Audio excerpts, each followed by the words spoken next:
Ada berbagai wujud iblis yang bisa kamu temukan di kumpulan cerita dalam buku ini. Penasaran? Ikutin terus videonya. Hey fellows, welcome back to my YouTube channel. My name is Saya. Di video ini gue mau ngebahas sebuah buku antologi atau kumpulan cerpen ya, yang berjudul ini dia, Iblis di Pekarangan. Bukunya baru aja terbit. Di dalam sini tuh ada 14 cerita pendek dan kesamaannya adalah semua itu bergenre Yamisu. Kalau selama ini kita taunya genre Yamisu biasanya ditulis oleh penulis Jepang, tentu saja bikin penasaran ya, bagaimana kalau cerita Yamisu ditulis oleh penulis Indonesia. Jadi jangan salah kaprah, meskipun judulnya Iblis, tapi ini bukan buku horor. Mari kita bahas ceritanya satu persatu. Sedikit informasi, yang gue pegang ini adalah versi untuk pembaca pertama ya, jadi mungkin ada beberapa perbedaan dengan versi cetakan final yang kamu pegang. Kita mulai dengan cerita pertama berjudul Nan, ditulis oleh Lia Nurida. Cerita pertama ini ibaratnya jadi pembuka gitu ya, dan belum apa-apa nih kita udah disodorin sama adegan seorang siswi SMA yang mencekik temannya sendiri. Jadi belum apa-apa kita udah disodorin perasaan gak nyaman sama perbuatan yang dilakukan oleh seorang siswi SMA ini. Seiring ceritanya bergulir, kita akan dibuat terlena dengan sikap polosnya yang diem-diem naksir teman sekelasnya. Tapi kita juga dibuat terkejut karena ternyata si tokoh ini adalah korban bullying dari geng cewek populer di kelasnya. Sampai akhirnya kita disodorkan oleh sebuah ending yang menohok. Untuk cerita pertama gue kasih rating 3,5. Cerita kedua berjudul The Worst Roommate, ditulis oleh Daras Resviandira. Setting tempat di yang cerita ini tuh ngingetin gue sama Rusun yang di film Pengabdi Setan. Jadi bangunannya tuh kayak gak terawat, terus penerangannya juga remang-remang, dan itu tuh mendukung ke suasana cerita ya, yang bikin jadi terkesan creepy. Ceritanya sendiri tentang dua orang gadis yang merantau ke ibu kota untuk bekerja, dan mereka tuh tinggal sekamar di sebuah losmen. Situasinya makin aneh seiring perubahan tingkah laku kedua tokoh tersebut. Gue suka nih sama plot twist yang di sini, karenanya cerita kedua gue kasih rating 3,7. Lanjut ada The Lady Out of Prison, ditulis oleh Yosef Setiawan. Kalau yang ini tuh kayaknya lebih tentang trauma masa lalu seorang perempuan. Gue suka sih sama message-nya itu, dan ada adegan kejar-kejaran mobil yang seru buat diikutin. Tapi gue sedikit bingung sama timeline waktu dan juga kisah masa lalu si tokoh perempuan ini. Untuk cerita ketiga gue kasih rating 3 bintang. Selanjutnya ada Backyard, ditulis oleh Akio Shirikako. Dua kata yang mewakili cerita ini adalah singkat dan nampol. Meskipun ada sedikit logika yang gue gak kebayang, tapi itu lebih bersifat teknis. Yang bikin gue suka sama cerita ini adalah betapa dinginnya si tokoh yang tercermin dari sikapnya. Penulis gak perlu menarasikan adegan sadis berdarah-darah atau milih setting tempat yang creepy, tapi dari tindakan dan juga karakternya tuh pembaca bisa ngerasain betapa berbahayanya dia. Untuk cerita ini gue kasih rating 4,5. Selanjutnya ada Galojo, ditulis oleh M. Fadli. Di sini penulisnya memasukkan tentang komunitas orang-orang Maluku yang merantau ke Jakarta, dan itu menurut gue salah satu daya tarik dari ceritanya. Terus juga di sini ada unsur deduksi yang bikin ceritanya bernuansa cerita detektif. Udah gitu petunjuk pemecahan kasusnya tuh ditutupi dengan apik oleh penulis sampai akhir. Menarik, makanya gue kasih rating 4 bintang. Selanjutnya ada Pembersih Tidak Membunuh, ditulis oleh Ayu Welirang. Kalau cerita ini gue menangkap kental sekali sorotan terhadap ketidakadilan dan nasib orang yang gak punya. Itu salah satu daya tariknya sih. Selain itu juga di sini ada bagian yang beneran bikin gak nyaman. Literally bikin mual gitu, pengen muntah pas baca bagian itu. Tapi itu juga yang bikin ceritanya jadi menarik. Dan mengenai tokoh utamanya, gue pribadi gak nyangka dia bisa ngambil tindakan seperti itu. Jadi dengan kata lain, sifatnya atau karakternya itu menghanyutkan pembaca. Untuk cerita tersebut gue kasih rating 4 bintang.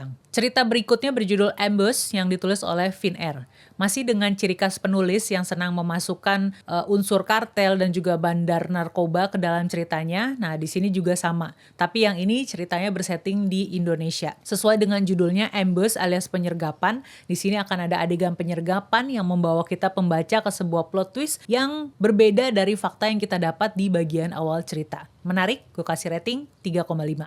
Cerita ke-8 judulnya Ketika Kematian Tiba, Biarkan Pintu Balkon Terbuka, ditulis oleh Teguh Afandi. Judulnya puitis ya, karena itu memang diambil dari potongan puisi dan itu ada disinggung di dalam ceritanya. Meskipun gue belum pernah baca karya penulis sebelumnya, tapi di kepala gue Teguh Alfandi tuh identik dengan karya sastra. Makanya di cerita ini juga menurut gue narasinya sedikit nyastra gitu ya, tapi tidak menghilangkan unsur Iyamisu yang bisa kita tangkap dari karakter tokohnya dan juga apa yang dia pikirkan serta kejadian-kejadian di masa lalu si tokoh tersebut. Gue kasih rating 4 bintang. Berikutnya ada Suster Gundik, atau di cetakan final kayaknya judulnya dirubah jadi Impian Sarah ya, ditulis oleh Irwanca. Di sini ada satu kalimat pembuka paragraf yang gue suka, gue bacain ya. Gara-gara orang macam si tua bangka ini, kugasak kepala ayahku pakai martil.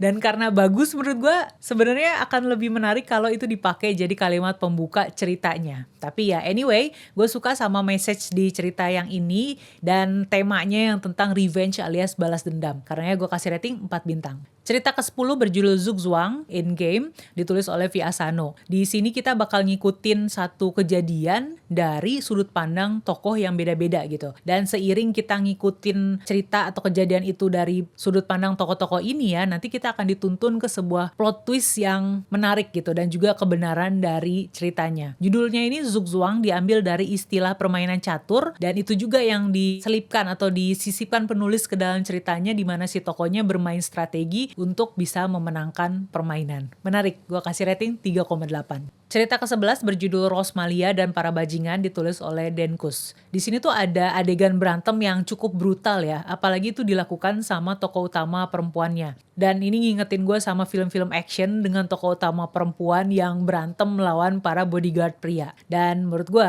daya tarik dari cerita ini justru terletak di adegan berantem tersebut. Gue kasih rating 3,5.